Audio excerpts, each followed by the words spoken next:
एक हमारे शौकत भाई थे, उसने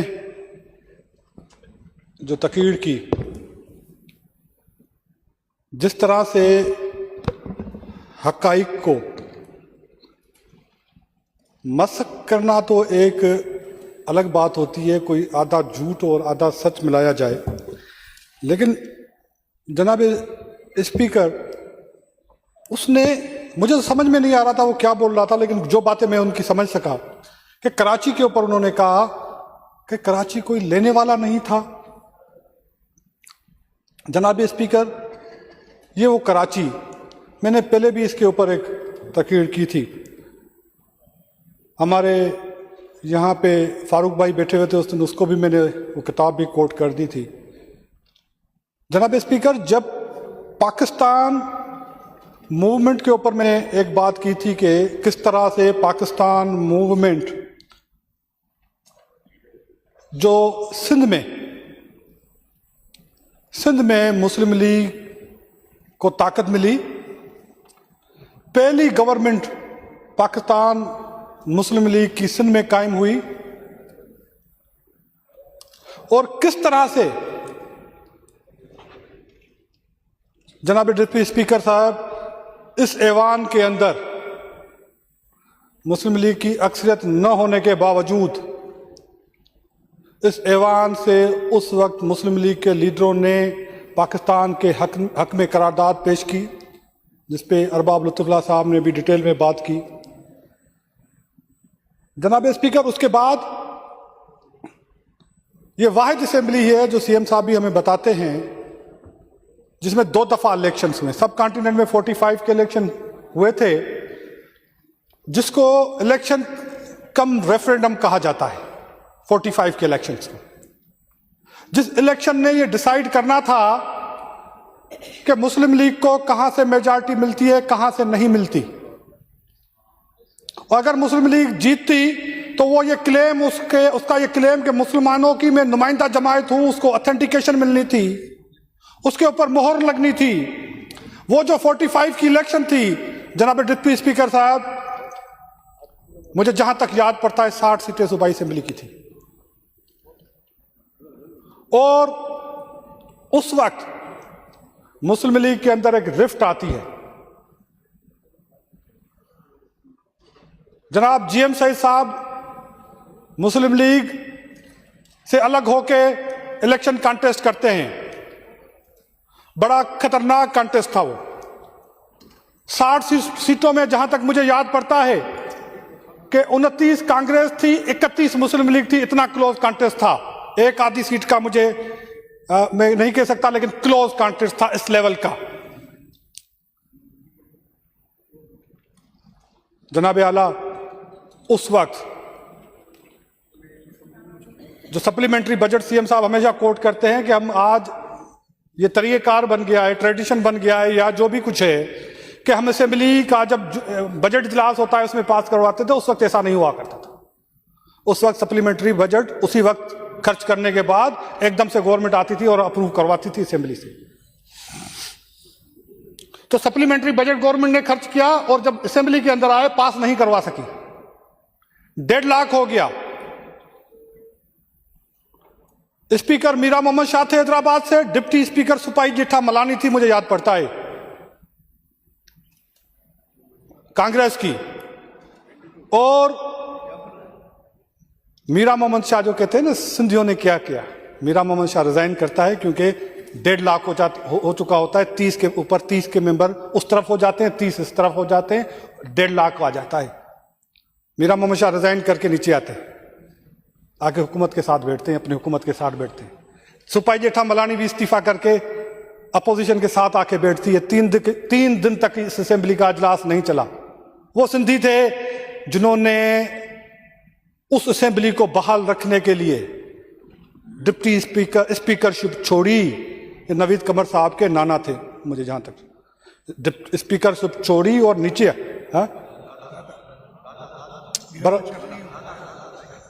अच्छा, मुझे जहां तक भी याद पड़ता है नाना है, लेकिन साईं बड़े हैं, सही बोलते होंगे। मीरा मोहम्मद शाह साहब इस्तीफा देते हैं दोबारा सब कॉन्टिनेंट की वाहिद असेंबली है जिसमें दोबारा इलेक्शन होते हैं। किसी और सब कॉन्टिनेंट में इलेक्शन नहीं होते। सिंध में दोबारा इलेक्शन होते हैं, बाई इलेक्शन। 4-5 महीने असेंबली चली, बाई इलेक्शन हुई, मुस्लिम लीग को मेजॉरिटी मिली, प्रीमियरशिप कहा जाता था, प्रीमियरशिप मुस्लिम लीग को मिली, और सारे मुस्लिम लीग इकट्ठे होके 47 के अंदर अगस्त से पहले दिल्ली के होटल में इजलास होता है और जाते हैं। कायदे आज़म इजलास बुलाता है और बोलता है भाई कैपिटल कहां बनाना है। किसी ने कहा कि सर कलकत्ता में बनाए, क्योंकि कलकत्ता का पता नहीं था कहां जाएगा। तो कहा कलकत्ते का पता नहीं है, कलकत्ता पाकिस्तान में आएगा या इंडिया में जाएगा, क्योंकि पॉपुलर डेमोग्राफी इस तरह की थी कलकत्ता की कि कुछ शहर के अंदर मुस्लिम हिंदू थे या मुसलमान की मेजॉरिटी कम थी। तो उन्होंने कहा अनसर्टेनिटी है। फिर कहा गया लाहौर, जो लाहौर बॉर्डर के करीब होगा। फिर कहा गया रावलपिंडी, वहां पे बहुत बड़ा इंफ्रास्ट्रक्चर है अवेलेबल। सिंध के मुस्लिम लीगों ने, अयूब खोड़ों ने, सर शाहनवाज भुट्टो ने कहा कि कायदे आज़म आपकी हुकूमत है सिंध के अंदर, आपकी हुकूमत है जो सिंध के टैक्सों के ऊपर चलती है। एक भाई ने ताना दे दिया कि हमने तनख्वाह दे दी, हमने पूरे सिंध का टैक्स मिला के पाकिस्तान को बोला आओ हुकूमत यहां पे कायम करो, हम पाकिस्तान बनाने के लिए तैयार हैं। यार कोई तारीख का आपको पता नहीं। हमने कहा कि मुस्लिम लीग की हुकूमत दारुल हुकूमत इस्लामाबाद नहीं कराची में बनेगा, हम बनाते हैं क्योंकि हुकूमत आपकी है। और किसी ने कहा कि आपने हमें दहशतगर्दी सिखाई है। उस वक्त का चीफ मिनिस्टर निसार खोड़ो साहब का चाचा मेरा ख्याल, अयूब खोड़ो, कराची के अंदर गुरुद्वारा था सिखों का, नाम आ जाए गुरु मंदिर, सिख आ रहे थे और जा रहे थे क्योंकि माइग्रेशन हो रही थी। सिखों के ऊपर हमला होता है, चीफ मिनिस्टर पिस्टल उठाता है, खुद डिफेंस करने जाता है। कहा कि मैं नहीं मारने दूंगा अपने हिंदू भाइयों को, सिख भाइयों को नहीं मारने दूंगा। हम दहशतगर्दी, हमने दहशतगर्दी सिखाई है आपको? कोई मुंह होता है, कोई बात होती है। जनाबे डिप्टी स्पीकर ऐसी पट्टी बती, मैं शारिक भाई नहीं है, मैं सलाम पेश करता हूं शारिक भाई को, खुदा की कसम जिन्होंने उसको कुछ कहा था। अंधी पट्टी ऐसी बंधी हुई थी, पता है क्या बोला? एमआरडी जिसके लिए, मैं बात शौकत की कर रहा हूं, शाहरुख का कॉन्टेस्ट जोड़ रहा हूं पुराना वाला। एमआरडी की तहरीक को हिंदुस्तान से मिला दिया। ये वो एमआरडी की तहरीक, आपने खाली सिंध के लोगों की तौहीन नहीं की, आपने उन सहाफियों की, आपने उन शहीदों की, आपने उस जुल्ले शाह की जिसका फोटो आज लगा होता है दुनिया के पेज के ऊपर, लाहौर की वो औरत जिसको घसीटा जा रहा है, लाहौर की औरतों की, खैबर पख्तूनख्वा की औरतों की, सिंध की हमारी माओ बहनों की तौहीन की है आपने, पुनल खाल चांडियों की, दादू की, सजावल के शहीदों की तौहीन की एमआरडी को मिलाते हुए। जनाबे डिप्टी स्पीकर, मैं एक कहता हूं, एक दुनिया का बहुत बड़ा पॉलिटिकल साइंस का professor Stephen, San Francisco University में पॉलिटिकल साइंस का प्रोफेसर है, उसने दुनिया की नॉन वायलेंट मूवमेंट के ऊपर बहुत बड़ा पेपर लिखा है और उसमें एमआरडी को कहा है दुनिया की सबसे बड़ी आफ्टर गांधी सब कॉन्टिनेंट के अंदर। मैं उसके एक्सर्ट पढ़ के आपको बताता हूं कि एमआरडी की मूवमेंट थी जो नॉन वायलेंट मूवमेंट थी, उसके लफ्ज पढ़ के सुनाता हूं और उसके पेपर भी आपको दे देता हूं। सीएम साहब समरी पढ़ के बताता हूं, कहता है अ collision of 11 Pakistan political parties known as the Movement for Restoration of Democracy, formed in 1983 to pressure dictatorial regime of General Zia-ul-Haq to hold election, suspend martial law. The MRD, which remained mostly non-violent, was strongest among the supporters of Pakistan People's Party in Sindh province, though it launched one of the most massive non-violent movement in South Asia since the time of Gandhi. Failure to expand beyond the southern stronghold, combined with effective repression of the military, lead to its demise a year and after half-life. ये दुनिया के professor बोलते हैं, और ये हीरा, ये मोती, ये चुन के लेके आए हैं, वो उसको राह से मिलाता, कहता है मार्शल लॉ लगा दो। इस हाउस के नीचे बैठते हुए मैं हीरा और मोती बोलता हूं, मैं हीरा और मोती बोलता हूं, मैंने हीरा मोती बोला है, चुन के लाए गए हैं। मैं कोई भी ऐसा लफ्ज नहीं बोलूंगा जो गैर पार्लियामेंटी हो और गैर इखलाकी की तो मैं बात ही नहीं करता। जनाबे स्पीकर, वो डिप्टी स्पीकर, वो बोलता है मार्शल लॉ लगा दो। दुनिया के जिस आइन के लिए हमने कुर्बानियां दी, दुनिया, जनाबे स्पीकर, डिप्टी स्पीकर, मैं उस सहाफी, उस कराची के फोटोग्राफर, उर्दू बोलना वाला फोटोग्राफर, उसने एक किताब लिखी, बाकी किताबों का जिक्र सरदार साहब करेंगे। उसने एक किताब लिखी, उसका इंटरव्यू वीडियो फॉर्म में पड़ा हुआ है आज भी। उसके ऊपर वो पता है क्या कहता है, किस तरह से एमआरडी वाले वर्करों का, जो 11 पॉलिटिकल पार्टीज थी, जिसमें बजरजो साहब भी था, जिसमें पाकिस्तान के 11 पॉलिटिकल पार्टीज थी। आप ये पीटीआई वाले दोस्त बैठे हुए हैं, इनके लिए सबक है।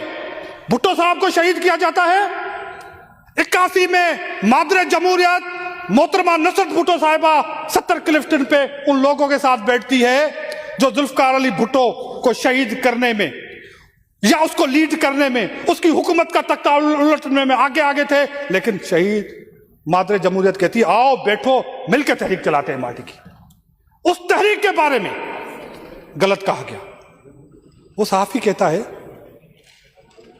कि जनाब डिप्टी स्पीकर, एक दिन अमन अखबार में उसने एक फोटो छापा, बड़ी मजे वाला बात है। अमन अखबार में एक फोटो छापा, जमशेद क्वार्टर थाने में एक कैद था जिसका फोटो छपा और जिसको लाया गया था कार छीनने के इल्जाम में।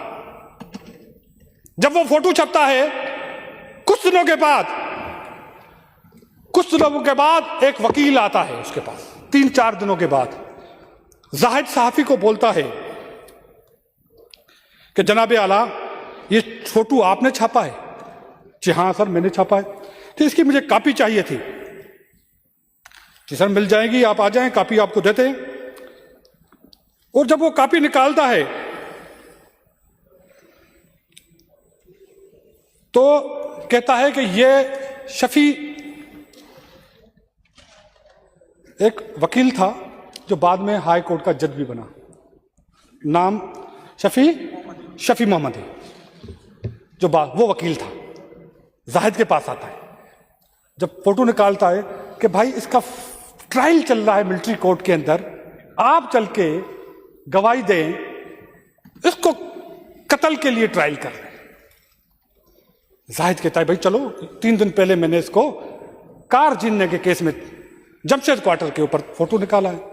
और वो जब जाता है कोर्ट के अंदर और जब वो बयान देता है कि सर ये फोटो है, जी फोटो वाले को पहचानते हो? जी हाँ ये बैठा हुआ है, जिसका नाम अयाज समूह है, लियारी का अयाज समूह शहीद। उसने कहा सर ये इसने कत्ल किया है। वो कहते हैं कि भाई 3 दिन मैंने पहले कार छीनने के इल्जाम में इसको देखा है। उस अयाज समूह को गवाही के बावजूद फांसी पे चढ़ाया जाता है। आपने शहीद अयाज समूह की तौहीन की। आपने लाहौर के लाल किला की कैद उन औरतों के जिन्होंने नाखून निकाले गए एमआरडी तहरीक में, आपने उनकी तौहीन की है। अगर मुनासिब समझें तारीख की दुरुस्त के लिए तो तारीख दुरुस्त कीजिएगा, क्योंकि हम समझते हैं कि आप भी इलेक्टेड हैं, हम समझते हैं आप भी जमहूरियत का हिस्सा हैं। उस तहरीक की वजह से पाकिस्तान में जमहूरियत कायम हुई, उस तहरीक की वजह से असेंबलियां आई, उस तहरीक की वजह से आप और हम असेंबली में बैठे और आवाम की आवाज़ बन के उनके मसाइल हल कर रहे हैं। वाइंड अप कर लीजिएगा जाम मुझे साहब। थोड़ा एजुकेशन के ऊपर बात करनी है, कुछ और मैं थोड़े रिकॉर्ड की दुरुस्ती के लिए मैं सिर्फ कुछ बातें करूँगा। पीटीआई के एक दोस्त अवैस ने कहा कि शाहराह भुट्टो मलिर एक्सप्रेसवे की जगह पे आपने शाहराह भुट्टो रख दिया। हाँ भाई, उस लीडर के नाम पे रखा है जिसने आईने पाकिस्तान दिया था, जिसने 90,000 हमारे कैदी छुड़वाए थे, जिन्होंने शिमला माहिदा करवाया था, जिसने पाकिस्तान बचाया था, टूटा हुआ मुल्क। लेकिन दूसरी बात उन्होंने बड़ी मदद की कि यूनिवर्सिटी रोड का नाम जरदारी साहब के नाम पे रखते हैं। जनाब डिप्टी स्पीकर, अगर आसिफ अली जरदारी की 18वीं तरमीम नहीं होते तो आपके साथ जो खैबर पख्तूनख्वा में अशर होता, जिस तरह की हुकूमत चल रही है, जिस तरह की जमहूरियत को एम्पावर जरदारी साहब ने किया, अपने पावर डेलीगेट करके, जो गवर्नर के पास पावर होते थे, जो प्रेसिडेंट के पास पावर होते, वो पार्लियामेंट को दे दिया। अगर नहीं होता तो आपको खैबर पख्तूनख्वा में लग पता जाता, कि आपको पता चलता कि किस तरह चीफ मिनिस्टर आपका बैठता है और वो हुकूमत करता है। ये आसिफ अली जरदारी साहब के कमाल थे। आपको तो चाहिए था उस मर्द आइन के नाम पे पेशावर में करें, क्योंकि आप आज हुकूमत कर रहे हैं उसके वजह से। वरना गवर्नर क्या आशर करता था, प्रेसिडेंट्स क्या आशर करते थे, असेंबलियों को किस तरह लतार पछाड़ होती थी, उनको पता नहीं है। इनको वो सबक ही हासिल नहीं हुआ, आज तक नहीं हुआ। हम समझ रहे हैं कि इनको सबक हासिल हो रहा है। जनाब डिप्टी स्पीकर, शारिक साहब ने कहा पर मुल्क के बानी को नहीं बख्शा आपने, खुदा की कसम। कायदे आजम मोहम्मद अली जिन्ना को नहीं बख्शा। नहीं, शारिक ने कहा कि उसको सिंधियों ने इस्तेमाल किया। अरे भाई, वो सिंधी थे, वो सिंधी थे, झिड़के थे। नहीं, शारिक ने बोला, शारिक ने बोला, आप सुन लीजिएगा, या मैं नहीं पहचान रहा, इस भाई ने बोला, इसका नाम शारिक है, तो ये बैठा हुआ है इसके। हाँ, उस्मान ने बोला कि मोहम्मद अली जिन्ना साहब को इस्तेमाल किया गया। अरे कायदे आजम मोहम्मद अली जिन्ना को कोई इस्तेमाल कर सकते, सिंधी ने इस्तेमाल किया। यार कोई हद होती है कि कायदे आजम को आपने इस्तेमाल करके सूबा बना लिया। जनाबे डिप्टी स्पीकर, मैं आपको बताता चलूं, कायदे आजम, आपको पूछने तब निकाल के सुन ले। कायदे आजम मोहम्मद अली जिन्ना साहब जब सूर्य बादशाह का केस लड़ने आए थे सखर में, तारीख की दुरुस्ती के लिए मैं बता दूं, जब सूर्य बादशाह पीर साहब के वालिद साहब का केस लड़ने आए थे वकील बन के, मुस्लिम लीग को कोई खास पजीराई नहीं थी। मेरा ख्याल 1929 की बात होगी। सर शाहनवाज भुट्टो, सर अब्दुल्ला हारून जाते हैं सखर में। वो इरिगेशन का बंगला जो सखर में उस वक्त उस पहाड़ के ऊपर था, उसके ऊपर उससे जाके मिलते हैं। कहीं कायदे आजम गोल में इस कॉन्फ्रेंस के लिए टीम आ रही है और सिंध का केस आप हमारे साथ चल के लड़ें। और कायदे आजम मोहम्मद अली जिन्ना ने उससे पहले 16 नुकात थे, 14 नुकात थे पेश किए थे, जिसमें सिंध को बंबई से अलग करने की बात की थी। तो फिर मेरे भाई, तो जनाब डिप्टी स्पीकर साहब को तारीख पे बात करने से पहले, मुझ में भी नहीं है, लेकिन तारीख की इस असेंबली, इस अगस्त हाउस लोगों की नुमाइंदगी कर रहे हैं, कम से कम उसकी तो लाज रख लें, उसको तो उसके अंदर बैठते हुए बात सही कर लें। वो लीडर ऑफ अपोजिशन पता नहीं अगर आ जाता तो मैं कुछ गुजारिशात उनको करना चाहता था। हाँ आ गए तो हाँ, नमाज पढ़ रहे। जनाब डिप्टी स्पीकर साहब, कायदे आजम के बाद मैंने कोई भी इस तरह की बात बोरी की या नहीं करना चाहता हूं। मैं सिर्फ दुरुस्तगी की कोशिश कर रहा हूं, कर सकूं ज्यादा सरदार शाह साहब करेंगे। लीडर साहब, मैंने कुछ बातें की, रिपीट नहीं करना चाहता। मैंने आपके लिए 2 मिसरे चुने। तेरी रहबरी का सवाल है, इन्हें रास्ता दिखाओ।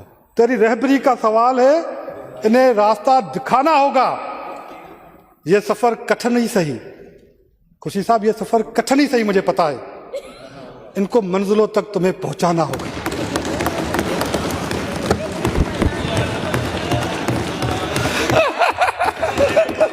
जनाबे डिप्टी स्पीकर साहब, जनाबे डिप्टी स्पीकर साहब, मैं पाकिस्तान में इस वक्त फाइनेंशियल क्राइसिस के साथ पानी की किल्लत का भी सामना है, और पानी की किल्लत की वजह से सिंध के अंदर हमारे 3 बैराजेस, 14 केनाल के ऊपर हमारी कमांड एरिया 1 करोड़ 20 लाख एकड़ है। 8 जून को सीएम साहब ने एक खत लिखा फेडरल गवर्नमेंट को, कहा कि हमारे पास 48% पानी की शॉर्टेज है, सिंध के अंदर 48% पानी की शॉर्टेज है, और पंजाब के अंदर 11% पानी की शॉर्टेज है। कभी अपोजिशन, क्योंकि मैंने पहले बताया कि भाई हो सके आपको किसान का, हो सके आपको हारियों का तकलीफ ना हो, लेकिन जनाब डिप्टी स्पीकर, सिंध के वो किसान, सिंध के हो हारी, हमारी मैशत की रीढ़ की हड्डी ज़राअत, हमारी ज़राअत की रीढ़ की हड्डी इरिगेशन, जनाब डिप्टी स्पीकर 48% पानी की शॉर्टेज। और वो उस वक्त में सिंध में हमारे पास पानी की ज़रूरत पड़ती है अप्रैल के अंदर काटन लगाने के लिए। मेरा भाई साबिर साहब बात कर रहा था उस वक्त लाड़ को ये भी बता देते कि पानी की ज़रूरत अप्रैल के अंदर पड़ती है, और अप्रैल के अंदर हमें पानी नहीं मिल रहा होता, और उसके लिए Sindh government, Pakistan Peoples Party मुसलसल लड़ रही होती है, लेकिन अपोजिशन कोई रोल अदा नहीं कर रही होती, क्योंकि आपके पास तो 2 फेडरल मिनिस्ट्रियां भी हैं। लेकिन जनाब डिप्टी स्पीकर, आवाज एक की भी बहुत है। जनाब डिप्टी स्पीकर साहब, उसके बाद जब हमें पानी की सख्त जरूरत होती है, उस वक्त सिनेरियो ये होता है कि पानी तरबेला और मंगला में स्टोर किया जा रहा होता है। सिनेरियो ये होता है कि उस वक्त सीजे और टीपी कैनाल, जो फ्लड कैनाल्स थे, जो इस एश्योरेंस के ऊपर बनाए गए थे कि ये फ्लड में चलाए जाएंगे, जब डाउनस्ट्रीम में पानी पूरा होगा, जब सिंध के 14 कैनालों के ऊपर पानी पूरा होगा, जब सिंध की 1 करोड़ 20 लाख एकड़ जमीन सैरियाब हो रही होगी, उस वक्त सूबे के चीफ एग्जीक्यूटिव से इजाजत ली जाएगी और फिर चलाया जाएगा। आज वो इस तरह ही चल रहे, और पाकिस्तान पीपल्स पार्टी अकेली लड़ रही है। आप गायब हो, सिंध के लोग आपको देख रहे हैं। जनाब डिप्टी स्पीकर साहब, कहा जाता है कि समंदर में पानी जाया हो रहा है। समंदर के नुमाइंदे बैठे हुए हैं, रियाज शाह शिराजी साहब, मलकानी साहब, बदीन से ताज मोहम्मद मल्हा साहब बैठे हुए। सी इंट्रूजन की वजह से सिंध की लाखों एकड़ जमीन घेराबाद, बंजर और समंदर बुर्द हो चुकी। सिंध के पाकिस्तान सब कॉन्टिनेंट के, मैं हमेशा कहता हूं, सबसे फर्टाइल रीजन था। आज फेडरल गवर्नमेंट के फिगर से कि गुर्बत की लकीर में सबसे नीचे यहां के लोग हैं। वजह क्या है? वजह है सी इंट्रूजन, पानी न होना। और कहते हैं कि 14 MF पानी जाया हो जाता है। जब अकॉर्ड बनाया गया था 1991 के अंदर, उसमें लीडर ऑफ अपोजिशन साहब 127 MF पानी रखा गया था। 115 सूबों के दरमियान तकसीम किया गया था, और 10 रखा गया था समंदर के लिए, और 115 डिस्ट्रीब्यूट किया गया था। जनाब डिप्टी स्पीकर, उसमें 48.78 के करीब सिंध का शेयर था। हालांकि उससे पहले जो कार्ड हुआ था 45 का, उसमें हमारा शेयर पंजाब से बेहतर था जो ब्रिटिशर ने कार्ड करवाया। जाम सब कंक्लूड कर लीजिए। मैं पानी के ऊपर थोड़ी बात कर लूं जी, 25 मिनट हो गए डेवलपमेंट के लिए, नमाज के बाद भी 5-10 मिनट में कंक्लूड। तो जनाब डिप्टी स्पीकर साहब, उस अकार्ड में 127 पानी डिस्ट्रीब्यूट किया गया था। क्या पाकिस्तान में आज वो पानी अवेलेबल है? नहीं है। Most of time Tarbela, Mangla dam 90% run of river पे होते हैं। रन ऑफ रिवर के पे होने का मकसद ये है कि हमने अपने कमांड एरिया से जो कमिटमेंट की है पानी की, कि हमारे पास पानी दरिया में आ रहा होता है, हम रोक नहीं सक रहे होते क्योंकि कमिटमेंट नीचे की होती है, फसल लगाने होते हैं, तो रोक नहीं पा रहे होते पानी को। मोस्ट ऑफ टाइम तरबेला और मंगला खाली होते हैं, हम पानी नहीं रोक पा रहे होते। जनाब डिप्टी स्पीकर साहब, उस सिनारियो के अंदर मैं सिर्फ आपको जीरो फ्लो डेज गिनवा देता हूं। जीरो फ्लो डेज जो डाउन स्ट्रीम जाते हैं, जहां पे रियाज शाह शिराजी साहब, मलकानी साहब भी बात कर रहे होते हैं, 99 से लेके 99 में 180 दिन समंदर के अंदर पानी नहीं गया। 2000 में 339 दिन पानी नहीं गया। 2001 में 305 दिन पानी नहीं गया। 2002 में 315 दिन पानी नहीं गया। 2003 में 2044 दिन पानी नहीं गया। 2005 में 193 डेज पानी नहीं गया। 2006 में 230 दिन पानी नहीं गया। 2007 के अंदर 130 दिन पानी। 2008 में अंदर 272 दिन पानी समंदर के अंदर नहीं गया। मैं 20 सालों के हर दिन का हिसाब गिनवा सकता हूं। पानी कब जाता है जनाब डिप्टी स्पीकर? जब फ्लड आ जाते हैं, उसको इकट्ठा करते हैं, एवरेज निकालते हैं, कहते हैं कि समंदर में पानी 14 में चला गया। अगर समंदर में इतना अच्छा पानी जा रहा है तो ये हमारे 3 समंदर के डिस्ट्रिक्ट तबाह और बर्बाद क्यों हो चुके हैं? जनाब डिप्टी स्पीकर, एक हमारे असेंबली मेंबर ने उस दिन बात की, नासिर कुरैशी साहब ने हैदराबाद के ऊपर, एक हैदराबाद की स्कीम गिनवा दो। जनाब स्पीकर, इनकी हुकूमत रही हैदराबाद में, मुसलसल पावर के अंदर रहे। हैदराबाद में आज पाकिस्तान पीस पार्टी का कराची की तरह जियाला में मेयर है। आज लतीफाबाद 4 नंबर, यहाँ पे पीटीआई का भाई नहीं है, इनके पास हमेशा कॉन्स्टिट्यूंसी रही है। आज वहाँ से पीटीआई का है। 4 नंबर में filter plant Pakistan peace party बनाया है और इंशाअल्लाह ताला उसका इफ्तिताह हमारे चेयरमैन साहब करेंगे। हमारे पास कभी कॉन्स्टिट्यूंसी नहीं। हुसैनाबाद में फिल्टर प्लांट बना, हमारे चेयरमैन साहब ने इफ्तिताह किया। हम हैदराबाद में खानपोटा फिल्टर प्लांट के ऊपर काम शुरू हो चुका है। कासिमाबाद के अंदर मिस्री शेख के ऊपर काम शुरू हो गया। कोहिसार में हम फिल्टर प्लांट बनाने जा रहे हैं, इस एडीपी में रखा है। साबिर भाई, इस एडीपी में कोहिसार के ऊपर हमने फिल्टर प्लांट रखा है। और जनाब डिप्टी स्पीकर, 4 नंबर के फिल्टर प्लांट के अप स्ट्रीम से लाइन लेके आ रहे हैं, क्योंकि डाउन स्ट्रीम में मैंने जैसे बताया पानी नहीं होता, दिन गिनवा दिए, पानी नहीं होता, इस वजह से अप स्ट्रीम से पानी लेके आ रहे हैं। और हमारी जिम्मेदारी है कि पानी की क्वालिटी ठीक हो। जनाब स्पीकर, रोड इंफ्रास्ट्रक्चर हैदराबाद के दाखिली और खारजी रास्तों के पाकिस्तान पीस पार्टी ने बनाए। जनाब स्पीकर, ऑटोबान रोड हमने बनाया है। जनाब स्पीकर, मलकानी साहब बैठे हुए हैं, पिंजारी के अंदर पूरे हैदराबाद का सीवरेज जाता है, जो आगे टन्नो मोहम्मद खान, सुजावल के हमारे म्यूनिसिपल के तालाब, वहां से पानी उठाते हैं। हमारे 2 डिस्ट्रिक्ट हेडक्वार्टर वहां से पानी पीने के लिए देते हैं। पूरी साइट हैदराबाद का, सीवरेज हैदराबाद का वहां से जाता है, जिसको डाइवर्ट करके हम कारो घुंगरों पे लेके जाएं। सीएम साहब ने स्कीम अप्रूव की है कि ये पानी उसके अंदर न जाए, ये लोग पानी न पिए, जिसकी वजह से जनाब डिप्टी स्पीकर, इस बजट के अंदर हम कासिम चौक पे अंडरपास बनाने जा रहे हैं इंशाअल्लाह ताला। इस बजट के अंदर जनाब डिप्टी स्पीकर, हम शहीद जुल्फकार अली भुट्टो के नाम पे ऑटोबान पे बहुत बड़ा स्पोर्ट कॉम्प्लेक्स बनाने जा रहे हैं। जनाब डिप्टी स्पीकर, इस बजट में हैदराबाद की आज सबसे बड़ा, क्योंकि हैदराबाद में कब्रिस्तान कब के नहीं बने, कोहिसार के ऊपर, सचल सरमस्त के ऊपर सबसे बड़ा एक कब्रिस्तान बनाने जा रहे हैं।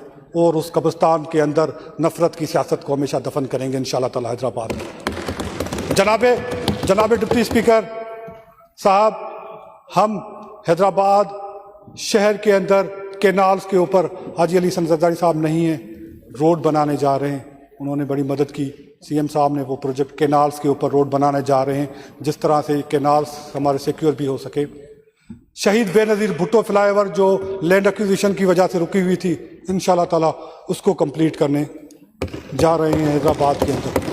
जनाब डिप्टी स्पीकर साहब, अब्दुल सत्तार एदी साहब का रोड हम कंप्लीट करने जा रहे हैं, इन्होंने नहीं किया। 100% उनकी कॉन्स्टिट्यूंसी को कैटर करेगा इंशाल्लाह ताला। जहां से ये जीते हैं, पब्लिक स्कूल का एक मिस्त्री, पब्लिक स्कूल के एक मिस्त्री की वजह से, उसकी कारीगरी की वजह से जो मौजज़ात हुए हैं, इंशाल्लाह ताला आगे वो मौजज़ात नहीं होंगे।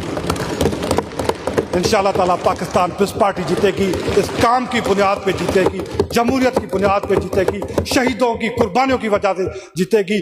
पाकिस्तान जिंदाबाद, जिए भुट्टो।